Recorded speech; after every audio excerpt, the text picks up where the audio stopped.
కొన్ని రోజుల నుంచి చూస్తానే ఉన్నాము. నిన్న జరిగిన సభలో రేవంత్ రెడ్డి చెవెల సభలో మాట్లాడిన మాటలకి ఏ విధంగా మాట్లాడారో ఒకసారి మనం చూసుకున్నట్లయితే, తను కార్యకర్త స్థాయి నుంచి సీఎం స్థాయికి ఎదిగానని, తండ్రి పేరు చెప్పుకొని ఇక్కడికి పదవులు తీసుకోలేదని, అదేవిధంగా అలాగే కేటీఆర్ కు దమ్ముంటే వచ్చే పార్లమెంట్ ఎన్నికల్లో ఒక్క సీటైనా గెలిచి చూపించాలని అయితే చెప్పారు. సో ఈ నేపథ్యంలో ఎక్కువగా వీళ్ళిద్దరి మధ్య మాటల యుద్ధం జరిగింది. రేవంత్ రెడ్డి కూడా ఎంతో ఆగ్రహంతో ఎంతో మాట్లాడుతూనే ఉన్న పరిస్థితి మనం గమనించాం. అయితే దానికి సంబంధించి కేటీఆర్ కూడా ఈరోజు స్పందించారు.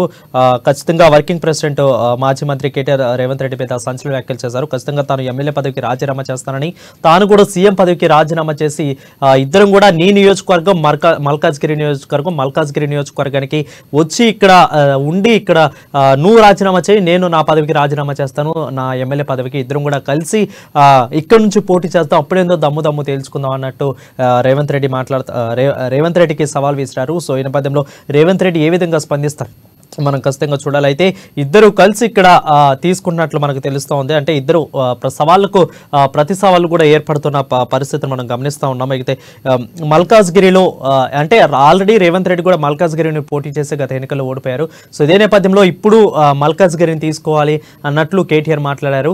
అంటే రాష్ట్రం మొత్తాన్ని కూడా చిల్లబలం చెందు ఖచ్చితంగా మల్కాజ్గిరి కొత్త, మల్కాజ్గిరిలో చూసుకుందాం, నీ పార్టీ నువ్వు నా పార్టీ నుండి నేను వస్తానైతే కేటీఆర్ రేవంత్ రెడ్డికి సవాల్ విసిరారు. దీని మీద పూర్తి అప్డేట్స్ మా ప్రతినిధి హరీష్ లైవ్ లో అందుబాటులో ఉన్నారు. హరీష్, చెప్పండి, అసలు సవాళ్ళ మీద ప్రతి సవాళ్ళను మనం ఈ రోజు నిన్న చూస్తానే ఉన్నాము.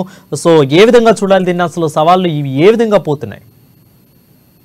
రైట్ వరుణ్, ఏదైతే పార్లమెంట్ ఎన్నికలు సమీపిస్తున్న తరంలో ఇక్కడ పార్టీలు అంటే పరస్పర ఆరోపణలు కావచ్చు, సవాళ్లు తీసుకుంటున్న ఆ క్రమం కనిపిస్తుంది. ఇక్కడ కాంగ్రెస్ పార్టీ సంబంధించి కూడా అధికార ఆ పార్టీ పైన ఇక్కడ బీఆర్ఎస్ బీజేపీ ఇక తీవ్ర సవాళ్లు కావచ్చు, విమర్శలు గుప్పిస్తున్న పరిస్థితులు ఏర్పడి, ఎందుకంటే గత అసెంబ్లీలో రాష్ట్రంలో అధికారంలోకి వచ్చింది కాబట్టి ఇప్పుడు ఈ సవాల్ అంటే వచ్చే పార్లమెంట్ ఎన్నికలు దగ్గర పడుతున్న తరుణంలో ఇప్పుడు ఆ పార్టీలన్నిటికీ కూడా ఎన్నికలకు సిద్ధమయ్యి ఇక మరోవైపు ఇక్కడ ఏదైతే పార్టీ కాంగ్రెస్ పార్టీ సంబంధించి కూడా గత ఇప్పుడు కొనసాగుతున్న ప్రతిపక్ష పార్టీలు ఇక విమర్శిస్తున్న పరిస్థితులు కనిపిస్తున్నాయి. ఇక ప్రధానంగా ఈ రోజు సీఎం రేవంత్ రెడ్డికి ఏదైతే సంచలనంగా కూడా మాజీ మంత్రి ఎప్పుడు ప్రస్తుతం కొనసాగుతున్న బీఆర్ఎస్ ఎమ్మెల్యే కేటీఆర్ సవాల్ విసిరాడు. ఇక సవాల్ కూడా సంచలనంగా మారుతుంది. ఇక రాజకీయాల్లో కూడా చర్చ కొనసాగుతుంది. దీనిపైన కూడా కాంగ్రెస్ పార్టీ సంబంధించిన నేతలు కూడా విమర్శిస్తున్న పరిస్థితి ఉంది. వాళ్ళు ఏదైతే కేటీఆర్ కౌంటర్ పైన కూడా విమర్శిస్తున్న పరిస్థితులు కనిపిస్తున్నాయి. ఇక ప్రధానంగా కేటీఆర్ కి సంబంధించి ఆయన కాసేపటి క్రితమే సంచలన వ్యాఖ్యలు చేశారు. సీఎం రేవంత్ రెడ్డికి సంబంధించి కూడా ఆయన సీఎం పదవికి రాజీనామా చేయాలి, ఇక కొడంగల్ సంబంధించి ఎమ్మెల్యే కొనసాగుతున్నారు, ఎమ్మెల్యేగా రాజీనామా చేయాలి, నేను సిరిసిల్లగా నుంచి కూడా ఎమ్మెల్యేగా ప్రాతినిధ్యం వహిస్తున్నాను, అక్కడ సిరిసిల్ల నుంచి కూడా నేను రాజీనామా చేస్తా, ఇప్పుడు వచ్చే పార్లమెంట్ ఎన్నికల్లో మల్కాజ్గిరి స్థానంలో ఇద్దరం కలిసి పోటీ చేద్దాం, నువ్వా నేనా తెలుసుకుందాం అని ఇట్లా సంచలన కామెంట్స్ చేశారు. ప్రధానంగా గత కొన్ని రోజులుగా చూస్తున్నాం కేటీఆర్ సంబంధించి కావచ్చు, ఇక్కడ కాంగ్రెస్ పార్టీకి సంబంధించి కాళేశ్వరం ఇష్యూ కావచ్చు, ఇతర అంశాలపైన ఇతర ఏదైతే శాఖలపైన కావచ్చు, ఇతర రంగాలపైన విద్యుత్ సంబంధించిన విద్యుత్ శాఖ పైన కూడా శ్వేతపత్రాలు రిలీజ్ చేస్తూ వస్తుంది. గత ప్రభుత్వం 10 ఏళ్ళలో కూడా దోపిడీ జరిగింది, ఇక ఏదైతే కాళేశ్వరం పార్టీతో కూడా భారీ అవినీతి జరిగిందని కూడా ఆరోపణలు చేస్తున్న ఆ పరిస్థితుల్లోనే దాంతో రేపు మేడిగడ్డ ప్రాజెక్టుకు బీఆర్ఎస్ చెలో బీఆర్ఎస్ మేడిగడ్డ ప్రాజెక్టు పిలుపునిచ్చారు.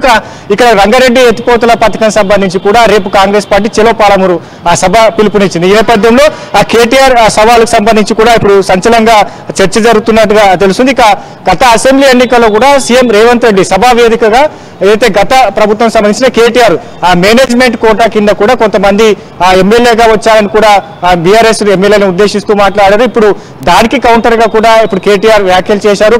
మేము మేనేజ్మెంట్ ఎమ్మెల్యేకు కింద వస్తే ఇక రాహుల్ గాంధీ, ప్రియాంక గాంధీ ఏ కోటా నుంచి వచ్చారు, ఇక రేవంత్ రెడ్డికి సంబంధించి కూడా ఆయన పేమెంట్ కోటా నుంచి వచ్చారు, ఢిల్లీకి బ్యాగులు మోయాలి ఇక్కడ కాబట్టి ఇప్పుడు ఇక్కడ కొనసాగుతున్న ఏదైతే బిల్డర్లకు సంబంధించి గృహ నిర్మాణ అనుమతులు ఇస్తలేరు, ఇక వీటన్నిటికీ ఏదైతే ఆ డబ్బు సేకరించి ఢిల్లీకి బ్యాగులన్నిటి కూడా మోస్తారని ప్రధానమైన ఆరోపణలు చేశారు. దీనిపైన కూడా ఇప్పుడు సీఎం రేవంత్ రెడ్డి ఎలా స్పందిస్తారు, కాంగ్రెస్ నేతలు ఈ కౌంటర్ ఈ సవాల్కి ఎలా స్వీకరిస్తారని కూడా క్లారిటీ రావాల్సి ఉంది. ఇదే అంశం పైన మనతో మాట్లాడేందుకు టీపీసీసీ అధికార ప్రతినిధి లింగం యాదవ్ ఉన్నారు. అసలు ప్రధానంగా సంచలనమైన ఒక సవాల్ను ఇచ్చారు కేటీఆర్, రేవంత్ రెడ్డి రావాలి మల్కాజ్గిరిలో నువ్వా నేనా తేల్చుకుందామంటారు, ఎట్లా చూస్తారు ఈ సవాల్ని? ముందుగా కేసీఆర్ కు ప్రభుత్వం దిగిపోయిన తర్వాత అంటే కేటీఆర్కు ఒక మతి భ్రమించి మాట్లాడుతున్నాడు. ఎందుకంటే కేటీఆర్ ముఖ్యమంత్రి కావాలనుకుండు. సో 9.5 సంవత్సరాలుగా అది సాధ్యం కాలే. ఇవాళ ప్రజల చేత ఎన్నుకోబడిన ముఖ్యమంత్రిని గౌరవనీయులు రేవంత్ రెడ్డి గారు ప్రజల తీర్పుల ద్వారా ముఖ్యమంత్రిగా ఎన్నికైనటువంటి వ్యక్తిని మాట్లాడవలసిన భాష కాదు. నేను అదే చెప్తున్నా, ఇవాళ దమ్ముంటే కేటీఆర్ నువ్వు కాదు మీ అయ్యని రమ్మను, కేసీఆర్ రమ్మను. ఎందుకంటే కేసీఆర్ మాజీ ముఖ్యమంత్రి, రేవంత్ రెడ్డి గారు ముఖ్యమంత్రి, వాళ్ళిద్దరి మధ్యలో ఉంటాలో తప్ప నువ్వు ఒక బచ్చగాని, నీకేం తెలుసు అసలు, నీకు రాజకీయం తెలియదు, నీకు తెలంగాణ ఉద్యమం గురించి తెలియదు, రాజకీయం తెలియదు, నువ్వు రేవంత్ రెడ్డికి సవాల్ విసిరే అంత వ్యక్తి కాదు.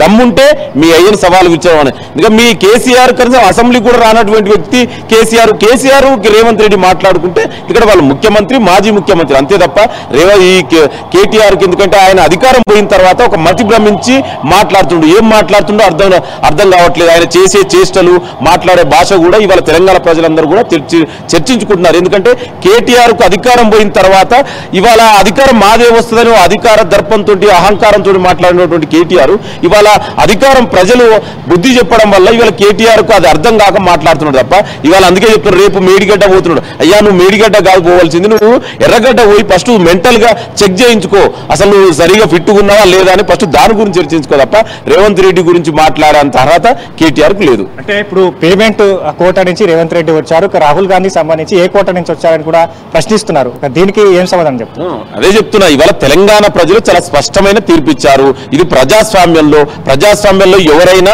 ఎన్నిక కావచ్చు, ప్రజల తీర్పుకు అనుగుణంగానే ఇవాళ రేవంత్ రెడ్డి గారు ప్రజల తీర్పుకు అనుగుణంగా ముఖ్యమంత్రి కాబడిన వ్యక్తి. ఇప్పుడు నీ లెక్క డైరెక్ట్ వచ్చి కాలే కదా రేవంత్ రెడ్డి. అదే చెప్తున్నా, ప్రజాస్వామ్యంలో ప్రజల తీర్పుకి వెళ్ళండి, ప్రజలు ఎవరికి తీర్పు ఇస్తే వాళ్ళే పట్టం కడతారు. ఇవాళ రేవంత్ రెడ్డికి ప్రజల మెజార్టీ ప్రజల తెలంగాణ మద్దతు ఉంటే ముఖ్యమంత్రి అయింది తప్ప. నేను అదే చెప్తున్నా, ఇవాళ కేటీఆర్ మాట్లాడే ఈ భాష మనం అర్థం చేసుకుంటే ఇవాళ మేడిగడ్డలో కాళేశ్వరం జరుగుతున్న అవినీతిని బయట దాన్ని ఒక డైవర్షన్ చేయడంలో భాగంగానే ఇవన్నీ డ్రామాలు ఆడుతున్నాడు తప్ప నిజంగా కేటీఆర్ కు రేవంత్ రెడ్డి తోటి సవాల్ విసిరే అంత లేదు. ఎందుకంటే దమ్ముంటే కేసీఆర్ రమ్మనండి, కేసీఆర్ వచ్చి మాట్లాడమనండి, అప్పుడు రేవంత్ రెడ్డి సవాళ్ళు స్వీకరిస్తారు. కాంగ్రెస్ పార్టీ ఇచ్చింది 420 హామీలు, ఇప్పుడు అవి నెరవేర్చలేక దీన్ని టైమింగ్ పెంచేందుకే కాంగ్రెస్ పార్టీ ఏదైతే ఇప్పుడు తీసుకొచ్చిన మేడిగడ్డ కావచ్చు, రేపు చెలో పాలమూరు కావచ్చు, వీటన్నిటిని తీసుకొస్తున్న ముందు మీరు ఇచ్చిన హామీలను నెరవేర్చాలని కూడా ఇప్పుడు ఈ సవాల్లో ఉన్నది.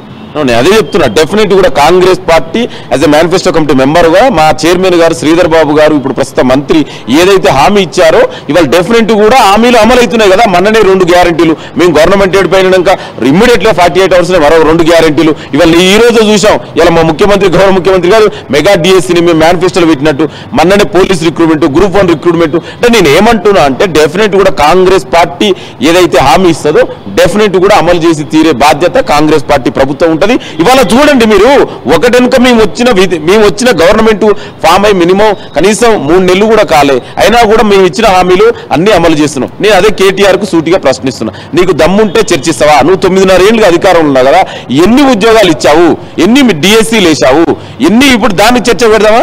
ఒక కనీసం గ్రూప్ 1 ఎగ్జామ్ నే 4 సార్లు పేపర్ లీకేజ్ అయిన చరిత్ర, మొత్తంగా టీఎస్పీఎస్ 14 పేపర్ లీకేజ్ అయిన చరిత్ర నీ హయాంలో జరిగింది. దేశంలో ఎక్కడ కూడా నీ అసమర్థ ప్రభుత్వం వల్ల అట్లాంటి జరిగింది. ఇవాళ కాంగ్రెస్ పార్టీ ప్రభుత్వం ఇవాళ చూడండి, మేము వచ్చిన 2 నెలల్లోనే ఎన్ని ఉద్యోగాలు ఇస్తున్నాం, ఎన్ని నోటిఫికేషన్లు ఇస్తున్నాం, ఎన్ని కనీసం విద్యా వ్యవస్థ ఎంత బడ్జెట్ లో మేము ఎంత ప్రకటించాం, మీరెంత ఇచ్చారు, దాని మీద చర్చ పెట్టండి. అంతే తప్ప ఏదో అవాకులు చవాకులు పేలి ఇవాళ ఏదో రేవంత్ రెడ్డిని తిట్టడం వల్ల రేవంత్ రెడ్డికి నువ్వు సవాల్ విసిరితే నువ్వు రేవంత్ రెడ్డితో సమానం కావు. మల్కాజ్గిరికి పోటీలో దిగాలి రేవంత్ రెడ్డి, ఇప్పుడు నేను దిగుతా అని చెప్పాడు. అంటే ఎట్లా ఉండబోతుంది ఒకవేళ మల్కాజ్గిరి నుంచి కూడా సవాల్ స్వీకరించి పోటీ ఉండబోతే అసలు బీఆర్ఎస్ పోటీలో ఉంటుందా?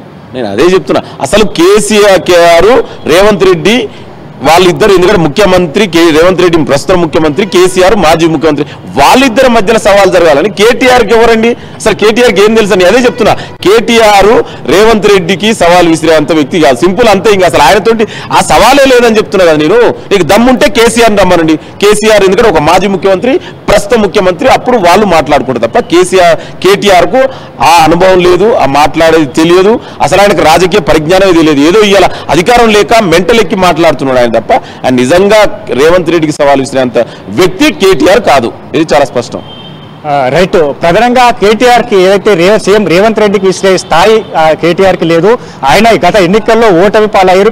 పార్టీ కూడా అధికారం కోల్పోయి మతి భ్రమించి ఇట్లాంటి సవాళ్లు వ్యాఖ్యలు చేస్తున్నారు. బీఆర్ఎస్ నుంచి కూడా కాంగ్రెస్ పార్టీని విమర్శిస్తున్న పరిస్థితులు ఉన్నాయి. వచ్చే ఎన్నికల్లో బీఆర్ఎస్ పార్టీని అంటే కాంగ్రెస్ పార్టీని ఎదుర్కోలేకనే ఇట్లాంటి విమర్శలు కావచ్చు, సవాళ్లు విసురుస్తున్న పరిస్థితులు ఉన్నాయి. ఇప్పుడు సీఎం రేవంత్ రెడ్డికి సవాల్ విసిరాలంటే మాజీ సీఎం కేసీఆర్ విసిరాలి కానీ కేటీఆర్ కి అర్హత లేదని కూడా కాంగ్రెస్ నేతలు చెప్తున్న పరిస్థితులు. ఇక తీవ్రంగా కేటీఆర్ కి సంబంధించి ఈ సవాల్ను కూడా ఖండిస్తున్నారు. ఏదైతే దాంట్లో గత ప్రభుత్వం సంబంధించిన వైఫల్యాలు కావచ్చు, మేడిగడ్డ కుంగుబాటు కావచ్చు, కాళేశ్వరంలో జరిగిన అవినీతి కావచ్చు, వీటన్నిటిపైన జనాల్లో చర్చ పెట్టేందుకు సిద్ధంగా ఉందాం, మాతో వచ్చి చర్చ చేయి, ఈ సవాళ్ళన్ని కూడా ఖండిస్తున్నామని కూడా ప్రస్తుతం కాంగ్రెస్ నేతలు చెప్తున్న పరిస్థితి అయితే ఉంది.